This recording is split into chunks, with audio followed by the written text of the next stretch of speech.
Hermanos y hermanas, hoy yo quisiera hablarles sobre las bienaventuranzas. Eres bendecido y bendecida. Las bienaventuranzas. Eres bendecido y bendecida. Quisiera empezar con una palabra sabia de una persona que una vez dijo: la vida será mejor, pensó, cuando yo me case. Y entonces pensó cuando yo tenga un bebé. Y después dice cuando el bebé crezca, mi vida será mejor. Entonces cuando los bebés ya crecieron, dice cuando los bebés se vayan, mi vida será mejor. Otro siguió diciendo: mi vida será mejor cuando tenga un buen carro, un mejor carro. Dijo: mi vida será mejor cuando pueda tener una mejor vacación. Mi vida por fin será mejor cuando me pueda jubilar. Y toda esa persona siempre estaba pensando que su vida iba a ser mejor en el futuro. Y lo que no sabía era que los obstáculos de la vida era parte de su vida. Y era parte de la jornada que Dios tenía destinada para esa persona. Los retos de la vida nos llenan una vez de frustraciones, pero si admitimos y si nosotros decidimos que nosotros vamos a vivir una vida de contentamiento, no necesariamente de felicidad, pero de contentamiento, entonces nosotros podemos apreciar la vida que Dios nos ha dado. No hay otra forma de vivir mejor, una vida mejor, sino que nosotros empecemos a entender que la vida con todos sus obstáculos es la jornada y no simplemente el destino que nosotros debemos de disfrutar.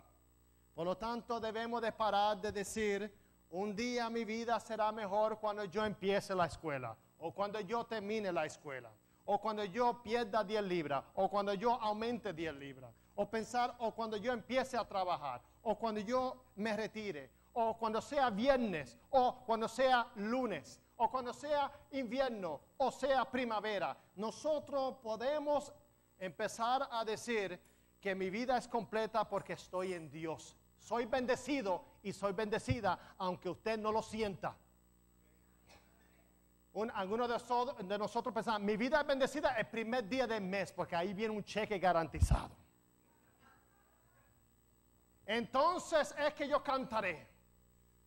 Algunas personas dejan de vivir y disfrutar la vida simplemente porque piensan que mi vida será mejor mañana. El contentamiento es la jornada, no es el destino. Es una decisión y no es un accidente que ocurre en nuestra vida. Jesús nos dio las 9 bienaventuranzas. 9 veces dijo en este pasaje: dichosos o bienaventurados. 9 veces Él enfatizó la importancia de nosotros reconocer que somos personas bendecidas. Se llama el Sermón del Monte y dice que Jesús habló a una multitud y le dejó saber cosas bien esenciales acerca de lo que significa ser seguidor o seguidora de Cristo. Yo le he dicho a ustedes en el pasado, cuando yo fui a Israel, gracias a ustedes que me mandaron un pasaje para yo irme. Yo creo que querían salir de mí por un buen tiempo y salí por algunos 10, 11 días. Y cuando estuve en Israel, yo pude ir en Galilea a lo que se llama la catedral o la iglesia de la bienaventuranza. The Church of the Beatitudes. Era un lugar precioso, hermoso. Y yo creo que yo les conté a ustedes que nosotros llegamos un poquito tarde y había una señora que tenía la llave de esa iglesia. Y ella era bajita, pero ella estaba como inquieta porque nosotros llegamos tarde, no era culpa nuestra. Nosotros venimos de lejos. Yo vine de Oviedo, Florida, para ir a Palestina, allá a Israel. Y había gente internacionalmente de otros lugares, pero ella tenía aparentemente hambre, porque era como las 11:30, 11:40, y a las 12 ella quería cerrar la iglesia para comer. Y ella fue muy clara con toda la gente que entraba, que a las 12 en punto ella iba a cerrar la iglesia. Y no lo dijo con mucha amabilidad, lo dijo como una dictadora, como si era dueña de la iglesia. Y ella se aseguró que toda la gente como yo que veníamos tarde, a las 12 iba a cerrar la iglesia. Y nosotros aprovechamos y vimos todo lo que podía, porque una iglesia, hay una cosa redonda y muy precioso. Imagínense, uno quiere ir al lugar donde supuestamente Jesús dio este sermón, en una montaña. Y ahí estuvimos, y cuando se llegó la hora de las 12, ella empezó a ir a las personas y empezó a tocarle, decirle que teníamos que irnos del lugar. Y entonces había un joven que iba a contestarle y decirle algo de otro lugar, no era de nuestra iglesia, yo estaba solo, ¿right? Y yo le dije, no te atrevas a decir nada. Ella es bajita, pero parece que tiene mucha autoridad. No sabemos, ella es una monja, no sé si tiene un bate debajo de ese vestido. El muchacho me obedeció y por fin todos salimos. Yo era uno de los últimos con el joven. Fuimos uno de los últimos. Perdón, es que la electricidad se nos está yendo, pero no es problema nuestro, es de la comunidad.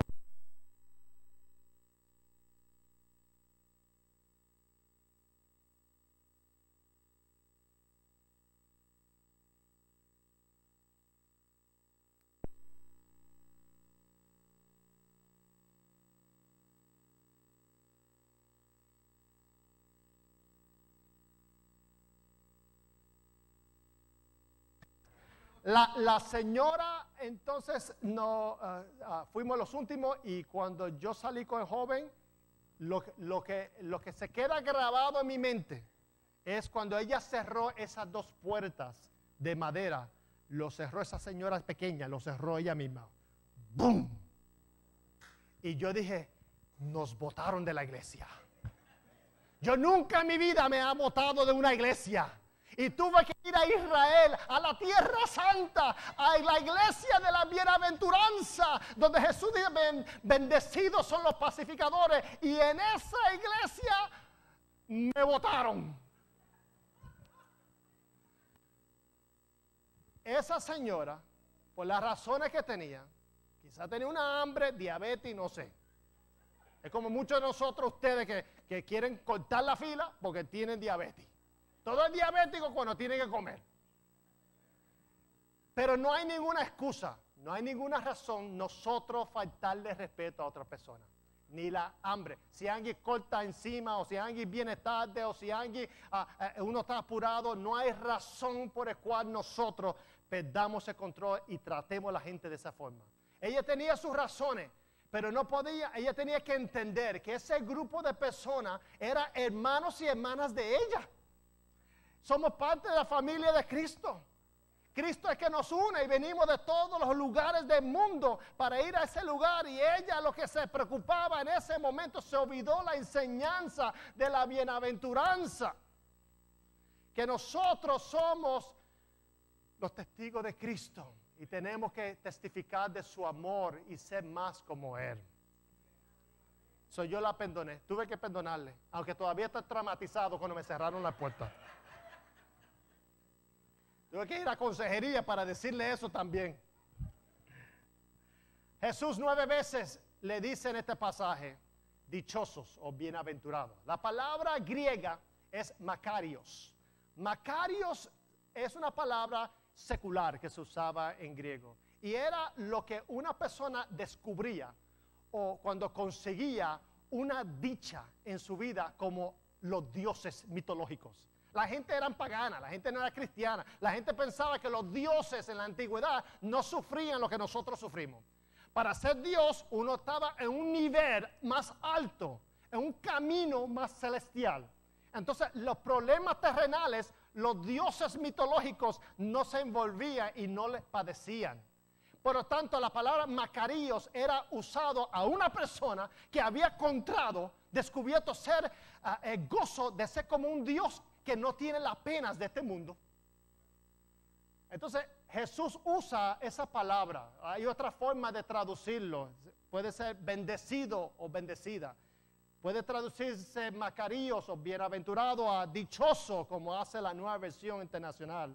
O viene la palabra feliz, pero en realidad es felicitaciones, congratulations, afortunado eres. Parte de esta palabra es para enseñarnos que hay como un camino más superior. No tenemos que nosotros mantenernos aquí aferrados a los problemas de la vida, sino cuando nosotros aprendamos que nosotros somos bendecidos, nosotros podemos superar cualquier cosa que nos esté pasando en la vida. Lo vemos desde otra perspectiva, una perspectiva celestial.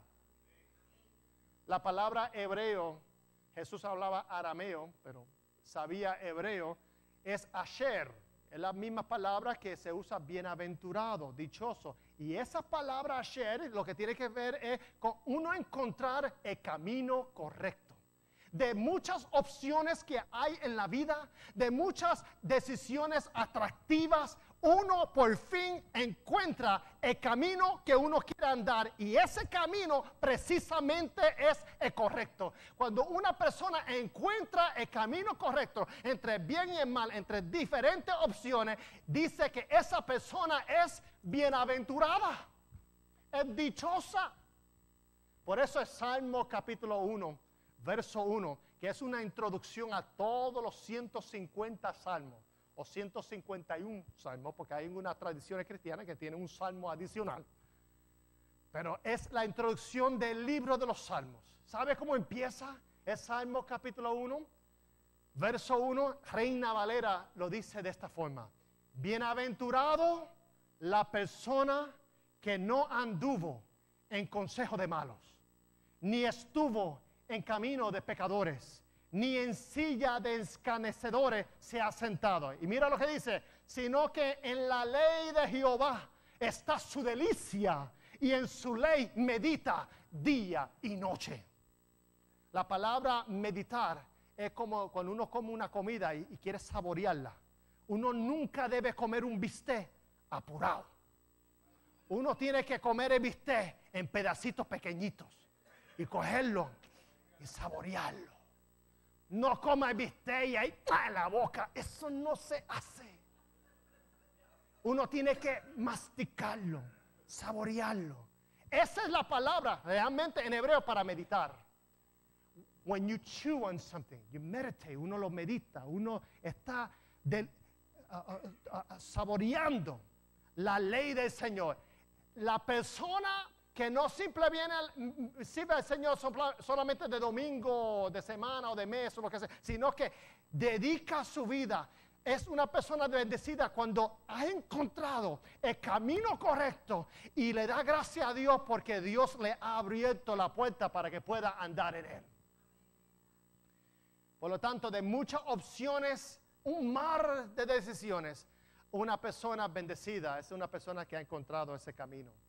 Macaríos, somos bendecidos, somos bendecidas. Por eso Jesús dijo en el Mateo 6, más luego, Él le dice: no se preocupen por las cosas, no se preocupen por su estatura. Y mira que yo quería ser 6 pies o 6, 7, y mira cómo soy. No se preocupen por la ropa.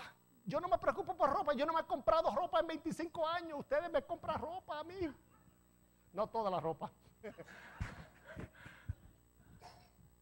No ustedes, mi familia. Algunos de ustedes también me dan. Yo tengo tantas corbatas que yo no me he comprado una corbata en 25 años. Pero eso no me preocupa. Pero no se preocupe, Jesús, no se preocupe por lo que va a comer, lo que va a beber, lo que va a vestir, sino preocúpase de buscar el reino de Dios y su justicia, y las demás cosas vendrán por añadiduras. ¿Para qué preocuparse? Jesús dice de mañana, si mañana tiene su propio afán, mañana tiene sus propios problemas. Viva el día de hoy. Deje de pensar que la vida será mejor mañana. Cuando yo tenga esto, cuando yo tengo lo otro. La vida que Dios nos ha dado es bendecida ahora, en el nombre del Señor. En este pasaje podemos ver 3 cositas, 3 preguntas que le voy a hacer. La primera es autoevaluación, y es quiénes somos. La segunda, autodisciplina, qué hacemos. Y la tercera es autonegación, a dónde vamos. Vamos a empezar con autoevaluación. Jesús dice: dichosos Macaríos, bendecidos, felicitaciones a los que son conscientes de quiénes son. Y mira lo que él empieza este sermón diciendo: bienaventurados los pobres en espíritu, dice nueva vez Mateo. Lucas dice simplemente los pobres. ¿Quién es usted? ¿Quién soy yo? Muchas veces cuando nosotros describimos nuestra persona, lo describimos basado en lo que yo he hecho, mi trabajo anterior. Pero usted y yo no debemos de contestar esa pregunta, yo soy basado en esto o lo otro. Nosotros no debemos de contestar esa pregunta, ¿quién soy yo para tratar de probar que tenemos valor? O para competir y ser número uno. Nosotros contestamos, yo sé quién soy yo. Yo no soy simplemente un pastor, un padre o un ser humano. Yo soy un hijo de Dios. Y eso es más importante que cualquier otra identificación. Mi identidad principal es saber que yo soy hijo de Dios. Y no estoy para competir con nadie. Y por lo tanto debe haber gozo en saber que nosotros pertenecemos a Dios y que nos ama tal como nos ha creado. Él habla de los pobres, primer punto, pobres los pobres. Y esta palabra pobre en el griego significa una persona en la quiebra. Una persona que está mendigando, a beggar, someone bankrupt. Una persona que por su propia naturaleza no puede sostenerse. Esa es la palabra que Jesús usa. Y hay muchas personas en el mundo que no tienen lo que usted y yo tenemos. Aún en este país donde hay pobreza, hay otros países, 2/3 partes del mundo, que sufren una pobreza extremada. Nosotros nos preocupamos porque no tenemos electricidad por unos minutos. Hay personas que viven así constantemente, no solamente en la isla de Puerto Rico, sino también en el mundo, que no tienen lo que nosotros tenemos. Gente que por su propia cuenta nunca podrán ahorrar dinero o acumular unos puntos para tener un retiro, un plan de retiro. Nunca tendrán seguro social. Si no fuese por seguro social, mitad de las personas que están retiradas estaría en una pobreza extremada en los Estados Unidos. Y ese no fue el propósito de seguro social, pero es la realidad. Aquí habla de personas que son pobres, las personas que ya son tan pobres que no tienen que aparentar y ser ricos, sino así somos, son pobres. Y Jesús dice, bienaventurados, dichosos, bendecidos son aquellos que son pobres en espíritu, aquellos también que dependen de Dios para su sustento. Y aquellos en el mundo que nosotros tenemos que respetar como hijos e hijas de Dios, que no tienen lo que nosotros tenemos. Por eso a mí me da un santo coraje. Es santo, pero es coraje. Santo coraje presbiteriano. Cuando yo escucho predicadoras que hablan de una prosperidad, que si usted es cristiano nunca sufre, nunca debe tener enfermedad y da dinero para que Dios le dé 100% más y es como un negocio, y a mí yo diga, ellos no representan el cristianismo que yo conozco. Eso me da vergüenza algunas veces como predicador.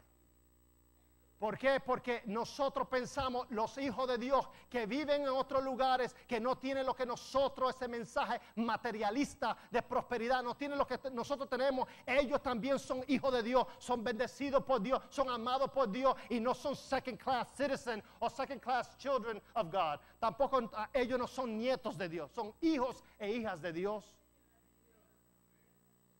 Nosotros reconocemos que nosotros también debemos de tener una actitud de depender totalmente de Dios. La recompensa para aquellas personas que son pobres en espíritu, Jesús le dice, porque el reino de los cielos les pertenece. Hay otra versión que dice, Dios bendice a los que confían totalmente en Él, pues ellos forman parte de su reino. Segundo punto, no solamente Jesús dice, dichosos los que son pobres, y también los que son pobres en espíritu, sino dichosos los que lloran. En el verso 4 dice, porque serán consolados, esa es su recompensa.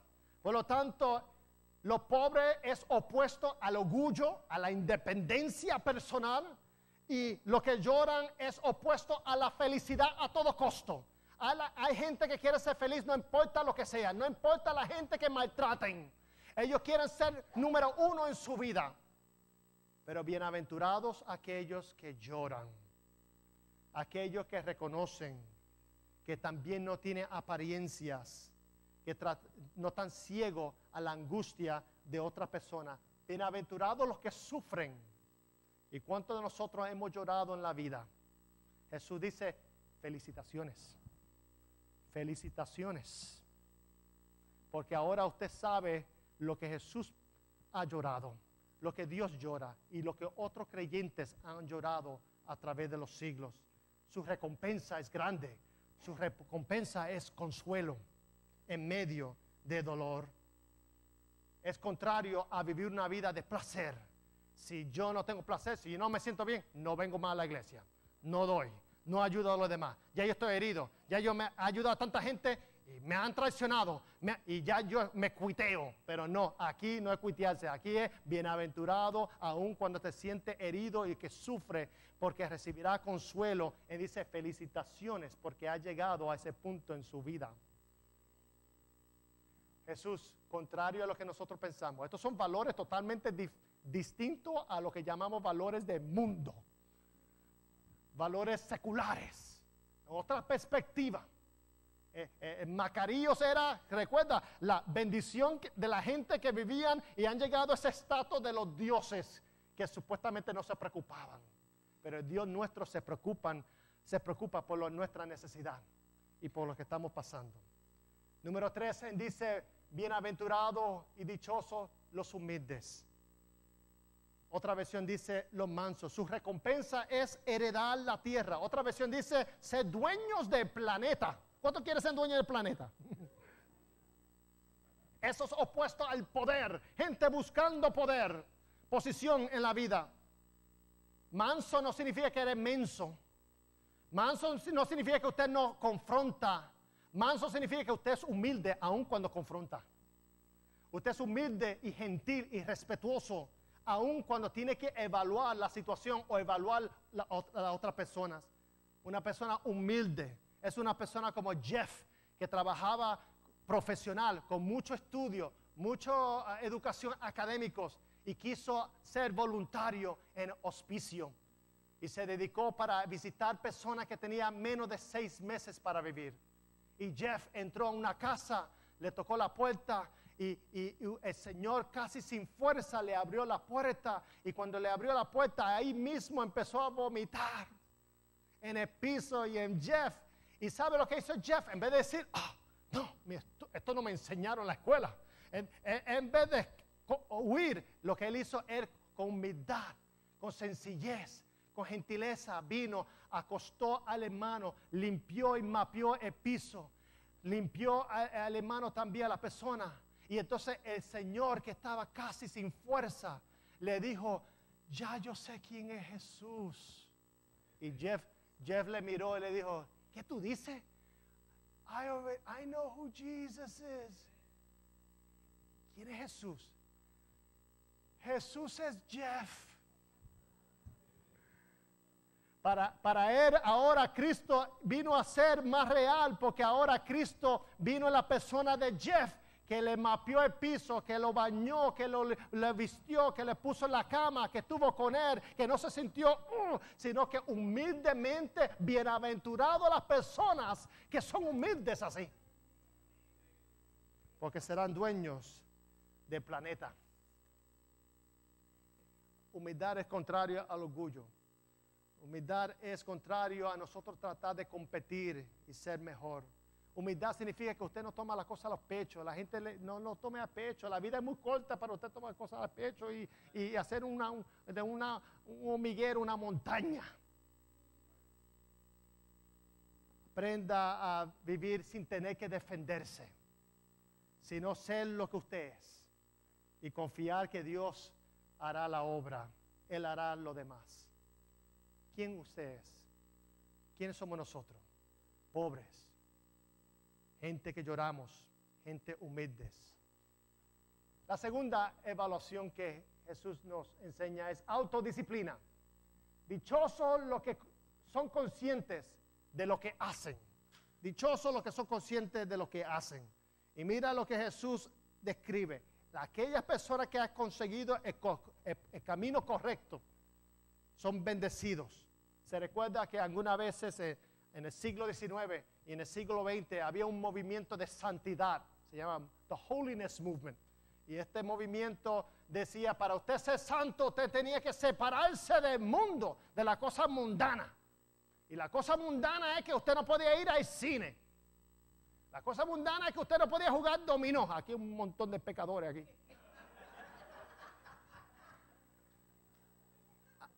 La cosa mundana era que usted, pobrecita, las mujeres siempre le atacaban más a las mujeres. Porque eran los 3 o 4 P, ¿vale? El pelo, pantalón, pintura y pantalla. ¿Vale? No podía usar, si usaba esas cosas, usted estaba excluida. Y uno sabía cuando uno estaba excluido, porque cuando veía una hermana con pantalón, uno decía, ya esta se fue de la iglesia.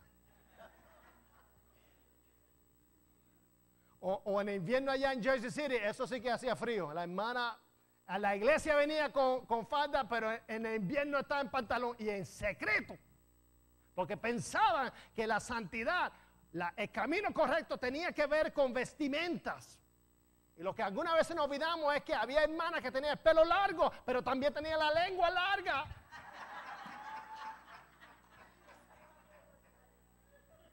Y si yo tengo que coger este pelo largo y la lengua es mejor, córtase el pelo, pero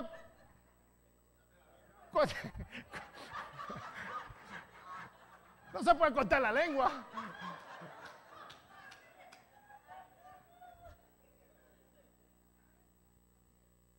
Dichosos los que están conscientes de lo que hacemos, no solo quienes somos, sino lo que hacemos. Hay un cliché, hay un dicho que dice, what would Jesus do? Right? WWJD. Right? ¿Qué haría Jesús? Pero en realidad, aunque es un poquito ya cliché, pero tiene ¿qué es lo que Jesús haría? Eso es lo que nosotros debemos hacer. ¿Cómo Jesús trataría a otras personas? ¿Cómo Jesús respondería? Y hay muchos creyentes que piensan que están representando a Cristo, pero su enseñanza y su actitud es contrario a la bienaventuranza. Él dice primero, o número 4, bienaventurados, dichosos, los que tienen hambre y sed de justicia. Los que anhelan justicia, su recompensa es satisfacción completa. ¿Cuánto quieren satisfacción completa en su vida? Anhela la justicia de Dios. ¿Y qué significa eso? Nosotros en los Estados Unidos no sabemos lo que es hambre, realmente, la mayoría de nosotros. 7, 8 horas sin comer, eso no produce hambre. Eso es simplemente un acondicionamiento fisiológico. Había un científico que se llama Pavlov, y Pavlov tenía un perrito, o varios perritos, y él hacía experimentos, y se llama Pavlov's Conditioning. Y era que él ponía a cierta hora la comida y ¿sabe qué? Que el perro venía constantemente. O si le quitaba la comida, el perro entonces aprendía a condicionarse sin tener reloj. Y lo que nos pasa a nosotros en Estados Unidos no es hambre, es simplemente que su cuerpo está acondicionado a comer a ciertas horas. Pero nosotros no sabemos lo que es hambre. Hay gente en el mundo que viven todos los días sin saber dónde van a comer y qué va a comer. Eso es hambre. Cuando Jesús estaba en el desierto 40 días sin comer, él tenía hambre. Cuando Jesús estaba en la cruz de Calvario y después de ser torturado, después de crucificarlo, después de poner una corona de espinas, después de golpearlo, escupirlo, después de crucificarlo, él pronunció y dijo, quizás sin fuerza, y lo que dijo es, tengo sed. Nosotros no sabemos lo que es sed. Esa es la palabra que Jesús usa. Dichosos los que tienen hambre, los que tienen sed de justicia. Nos quejamos y decimos, pero yo voy a la iglesia, yo obedezco, yo hago esto y lo otro. ¿Y por qué la cosa no me resulta bien? Porque si nos analizamos bien, nosotros nos damos cuenta que realmente nosotros no buscamos a Dios con hambre y sed. Nosotros buscamos a Dios algunas veces como último recurso o después de otras opciones. No es Macaríos, no es la mejor y correcta decisión, no es la delicia, no es lo único que nos da a nosotros más pasión que cualquier otra cosa, sino una cosa más que hacemos, complementar como una vitamina quizás. Pero no tenemos hambre y no tenemos sed. Y esa es la palabra que Jesús dice, bienaventurado, dichoso, los que tienen hambre y sed de hacer lo que es justo en la vida. ¿Por qué usted para en la luz roja? Muchos paramos porque simplemente miramos a ver si el policía está ahí para si nos da un ticket. Algunos de nosotros miramos simplemente por el ticket. Pero hay otros que obedecemos eso para mantener el orden. Porque no queremos vivir en un país donde hay un desorden, como en muchos de los países de América Latina. Que yo mismo, que vengo de Jersey City, me asusto. Porque yo aprendí a guiar allá en Jersey City a lo loco. Imagínense, nosotros, hay personas que dicen, yo obedezco hasta las estipulaciones mínimas. Lo que requiere la ley, pero los que realmente son bendecidos son personas que dicen, yo no simplemente obedezco, yo quiero obedecer. A mí me da placer yo poder hacer el bien a mi prójimo. Yo quiero buscar de Dios con todo mi corazón. Eso es lo más importante de mi vida. Más importante que familia, más importante que trabajo, más importante que carro nuevo, más importante que cualquier retiro. Mi afán, mi pasión es tener hambre y sed y hacer lo que Dios quiere para mi vida. Y la gente que tiene esa actitud, la gente que decide ser así, tienen satisfacción completa, porque Jesús dice, esas personas, dice, serán saciados. Otra versión dice, los que desean la justicia, Él les cumplirá su deseo. Sigo predicando. ¿Sabe el cántico y como el ciervo busca por las aguas? Panting, un animal, un ciervo panting, buscando agua. Así, esa es la imagen que Jesús está usando cuando dice hambre y sed de justicia. Número 5, bienaventurados los compasivos, los misericordiosos, los que no buscan las cosas a la fuerza, sin sentimiento. Como yo le dije, esto es contrario a aquellas personas que quieren competir o ofenden a las personas que tienen que ofender sin importarle los sentimientos de otras personas. Esas son personas legalistas, pero las personas que han recibido misericordia son misericordiosos. Muestran gracias. Aquella persona que ha recibido un regalo aprende a apreciar eso y a dar regalos a otras personas. Y esas personas, la recompensa que tendrán es que ellos alcanzarán misericordia. Ellos serán tratados con compasión cuando ellos necesitan compasión. Dice número 6, bienaventurados los limpios de corazón, verso 8. Esos son la gente contrario al engaño. El engaño no es aceptable y la recompensa es que ellos verán a Dios. La santidad no es simplemente personal, la santidad también es, como dijo Juan Wesley, es social. Es también nuestra relación con nuestro prójimo. No es solamente pelo, pantalón, prendas y pintura. Es también lo que nosotros hacemos para impactar la vida de otras personas positivamente. Bienaventuradas esas personas que viven pureza personal y colectiva, porque ellos verán a Dios. Número 7, Jesús dice, dichosos, bendecidos, felicitaciones a los que procuran, dice la Biblia de Nueva de Hispano Mundo.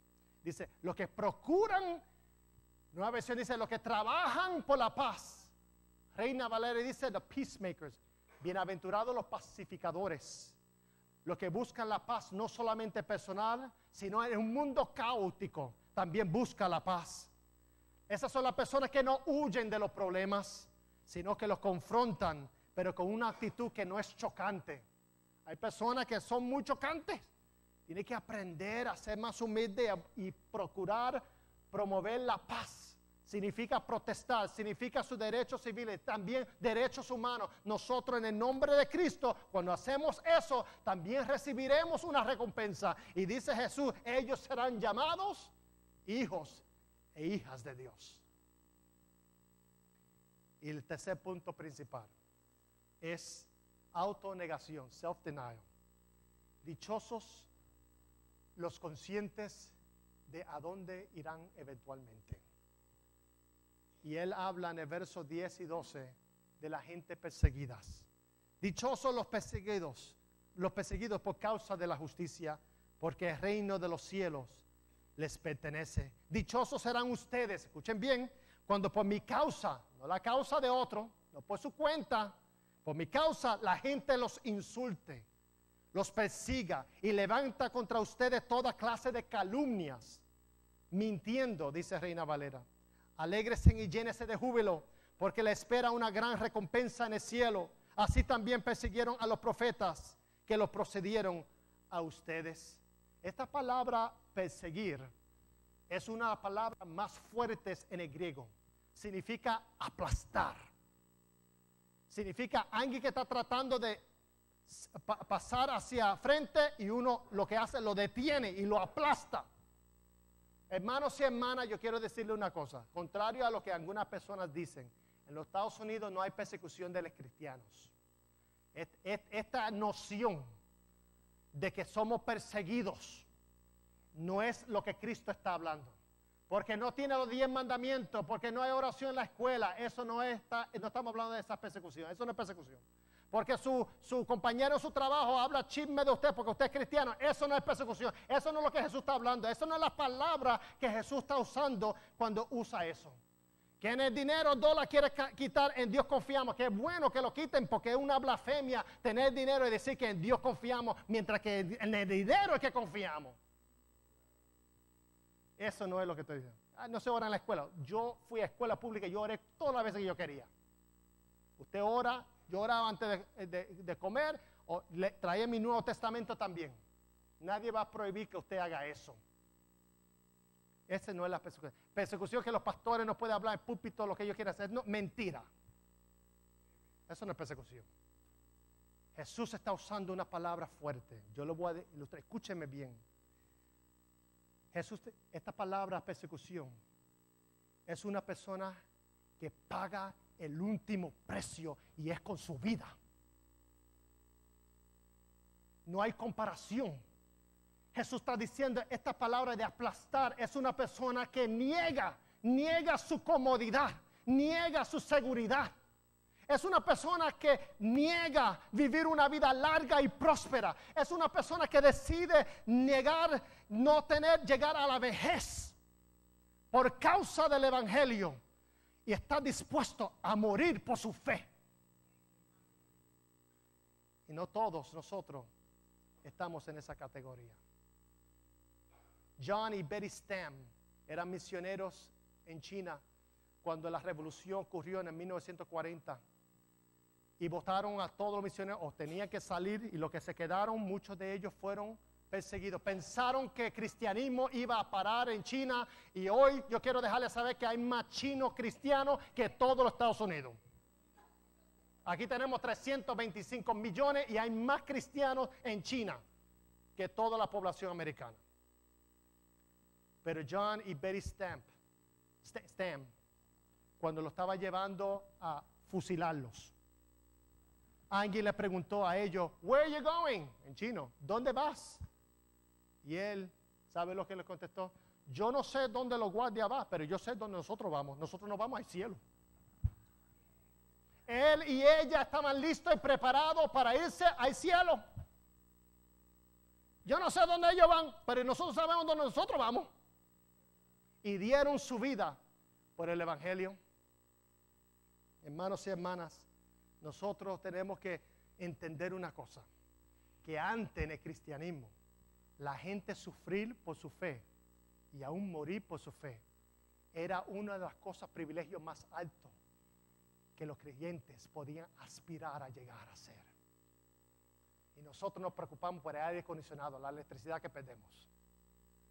Ellos, porque parece totalmente contrario a lo que nosotros, nuestro concepto postmoderno, pero para ellos era yo sufrir como Cristo sufrió y yo tener el privilegio, aunque me duela, de morir como mi fundador, como mi Señor murió. Ese es un honor. Yo me aparezco más a Cristo si doy mi vida por el evangelio. Por lo tanto, hermanos y hermanas, yo quiero mostrarle en la pantalla Policarpo. Si lo busca en Google, él vivió en el año 69 hasta 155 después de Cristo. Usted tiene que saber quién es Policarpo. Él es nuestro hermano, él está en el cielo ahora gozándose en el Señor. Él fue discípulo del apóstol Juan. Él fue un pastor, fue un líder de la iglesia, lo que se llama un padre apostólico. Después de los apóstoles, él fue uno de los líderes en Esmirna y llegó a ser el obispo, el pastor de los pastores en la región de Esmirna. ¿Se recuerda Esmirna que está en Apocalipsis? En Turquía, hoy en día está en Turquía. Él fue el pastor principal de Esmirna. Y Policarpo predicó, conoció a Juan el apóstol. Él les convirtió al cristianismo. Fíjese bien, Cristo murió en el año 30. 39 años después de Cristo, Él nació. El apóstol Pablo y Pedro murieron en el año 64, 64. Él nació algunos años después de la muerte de Pedro y Pablo. Y Policarpo llegaron a un momento de perseguir a los creyentes en Turquía, en Esmirna, y empezaron con el pastor para enseñarle la lección a los demás, para intimidar a los miembros. Y los cogieron, lo arrestaron, lo pusieron en un palo, pusieron fuego a su alrededor para quemarlo. Pero algo pasaba, el fuego no le llegaba. Había un viento, algo estaba pasando que él lo tenía ahí y el fuego no le llegaba. Y entonces el que lo iba a ejecutar lo conocía. Ellos vivían en ese lugar. Lo querían. Y le dijeron, Policarpo, pastor, lo único que tiene que hacer es renunciar a Cristo. Y yo te suelto ahora mismo. Yo no te tengo que matar. No me hagas que yo te mate. Y Policarpo, su palabra famosa, todo creyente debe saber esto.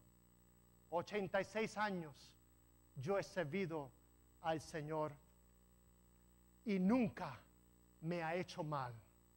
¿Cómo yo me atrevo a blasfemar el nombre de mi Rey y mi Señor? Y lo puñalaron y murió frente de la gente, miles de personas, y ahí estaban sus feligreses, miembros de su congregación. Y ellos dijeron, si él muere por su fe, yo muero por mi fe también.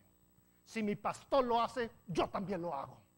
Si Cristo lo hizo, yo también. Y los cristianos, en vez de apagar a los cristianos, en vez de asustar a los cristianos, a lo contrario, los cristianos se levantaron. Nosotros seguiremos porque nosotros tenemos mascarillos. Nosotros somos bendecidos cuando nos persiguen, cuando nos insultan, cuando dicen toda clase de mentiras contra nosotros. Somos más que dichosos. Alégrense y regocíjense. Y si usted no sabe esta jovencita, usted debe saberlo. La pantalla está Vivia Perpetua. Vivia y su compañera amiga de la iglesia, Felicitas. Ellos eran parte de una clase de nuevos miembros. No se preocupe, en abril vamos a tener una clase de nuevos miembros, pero usted no va a pasar lo que ellos pasaron. Habían 5 candidatos para recibir el catecismo, para ser bautizados. Y el maestro de la clase lo arrestaron y toda esa clase. Y ella era recién convertida. Tenía 21 años. Y Vivia con su hermana de Cristo, Felicita, también acababa de dar luz.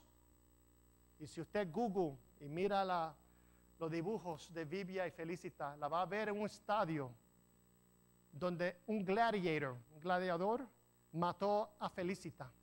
Y usted va a ver que ella siempre tiene una mancha aquí en su traje porque acababa de dar luz y estaba sangrando. Su papá vino a verla. ¿Y cómo sabemos eso? Esto es lo que usted tiene que saber. Vivia fue la primera mujer cristiana que documentó la muerte, un proceso de morir por Cristo.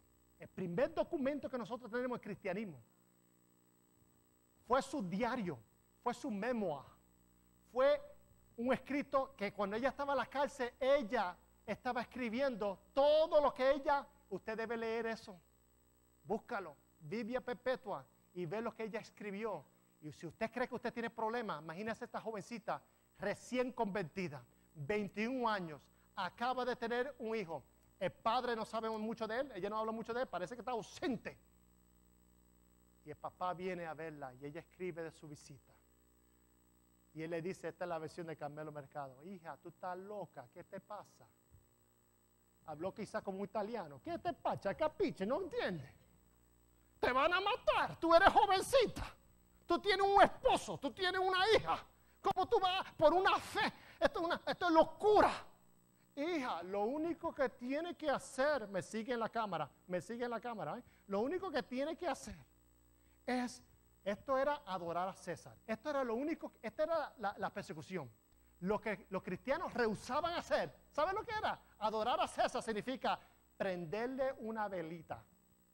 Aquí estaba como una cara de César, un sculpture, y ahí en el centro del pueblo, en el marketplace, había una vela. Y toda la gente que adoraban a César le prendía la vela. Pero había cristianos, rajatabla, cristianos que dijeron, ni eso hacemos. Porque el único que nosotros adoramos, el único Señor es Cristo. Pero es una vela. Y muchos creyentes no tenían problema prender la vela. Porque algunos creyentes dicen, yo no voy a perder mi casa, yo no voy a perder mi familia, yo no voy a perder mi trabajo. Yo le prendo la vela y después le pido perdón a Dios. Y sigo con mi vida. Pero una jovencita recién convertida, del norte de África, africana, este es el documento más antiguo que nosotros tenemos de un cuento descriptivo de una mártir que murió por Cristo. Primer documento que tenemos de una mujer que murió por su fe. Y el papá trató de persuadirla y no funcionó. Y ella la llevaron a ese lugar donde había cientos de personas, como un espectáculo, como televisión, como nosotros vemos esta televisión. Toda la matanza que ocurre, yes, yeah, yeah. Pero esto es real. Y ahí el gladiador, vino para matarla, pero ella notó, y los historiadores y los testigos, porque había gente ahí testificando lo que estaba ocurriendo, estaba nervioso. Si él no la mataba, lo iba a matar a él. Y no quería matarla. ¿Y sabe lo que la historia nos enseña? Que ella le tomó la mano al gladiador y le ayudó a él a matarla. Esa es Biblia perpetua. Personas que fueron perseguidas. Personas que realmente estaban dispuestas a dar su vida por el Evangelio. Y Jesús le dice, y me da emociones, primer culto y segundo culto también. Por eso Jesús dijo, bienaventurados los perseguidos, cuando le insultan, cuando digan toda clase de falsedad, esté contento cuando le hagan eso. Digan gloria a Dios, dice una versión, porque así hicieron con los profetas, así hicieron conmigo. El Señor y el cielo le aplaude cuando una persona es bendecida en el sentido de que está dispuesta a dar lo más precioso, su propia vida, más importante que cualquier persona, que cualquier relación. Biblia perpetua y felicita. Jesús nos dice a nosotros, hay una versión de Message que no está traducida en español, yo voy a traducirlo en inglés, en español, de Eugene Peterson, un presbiteriano. Y es una parafrase de la Biblia. Yo ahora voy a traducir una frase de la Biblia. Voy a traducir lo que él tradujo. Él traduce la bienaventuranza de esta forma. Escuchemos. Tú eres bendecido y bendecida cuando estés al final de tu soga. Esos son los pobres. Menos de ti significa más de Dios y su reinar. Tú eres bendecido y bendecida cuando sientes que has perdido lo más precioso de ti, para los que lloran y sufren. Solamente entonces es que puedes ser abrazado y abrazada por el que es más precioso para ti. Tú eres bendecido cuando estás contento y contenta con quien tú eres, nada más y nada menos. será el momento cuando encuentres como el dueño más orgulloso de lo que no se puede comprar con dinero. Esos son los humildes y los mansos. Para aquellas personas que son compasivos, Él dice, tú eres bendecido cuando tengas un buen apetito por Dios. La comida y bebida de Dios serán la mejor cena que tú comerás. Los que buscan justicia. Tú eres bendecido cuando tú te preocupas por otro. En esos momentos de cuidar a otro, te encontrarás que te cuidarán a ti. Tú eres bendecido cuando tu mundo interno, mente y corazón, esté bien alineado. Entonces verás a Dios en el mundo externo. Tú eres bendecido y bendecida cuando le muestres a la gente cómo cooperar en vez de competir y pelear para los pacificadores. Tú eres bendecido cuando tu compromiso a Dios provoca persecución. Esa persecución te empuja más adentro en el reino de Dios. Esté contento cuando suceda. Aún diga gloria a Dios, aunque no te guste. El cielo te aplaude. Estás en buena compañía.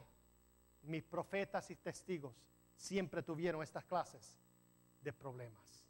Esa es la palabra de Dios. Alabado sea el Señor. Oremos. Gracias, Señor.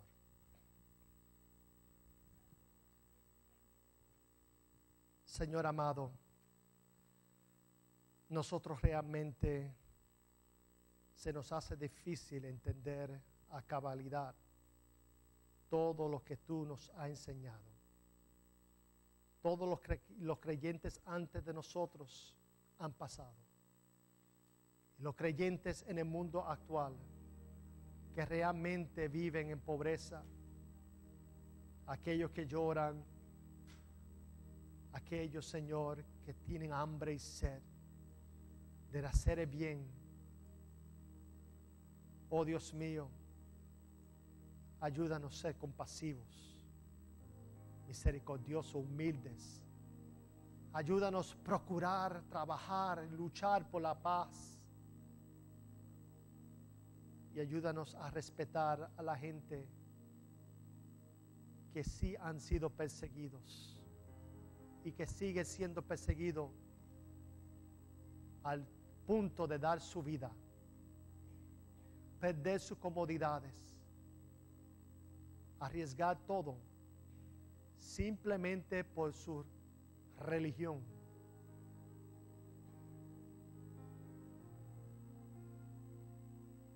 Ayúdanos, oh Dios,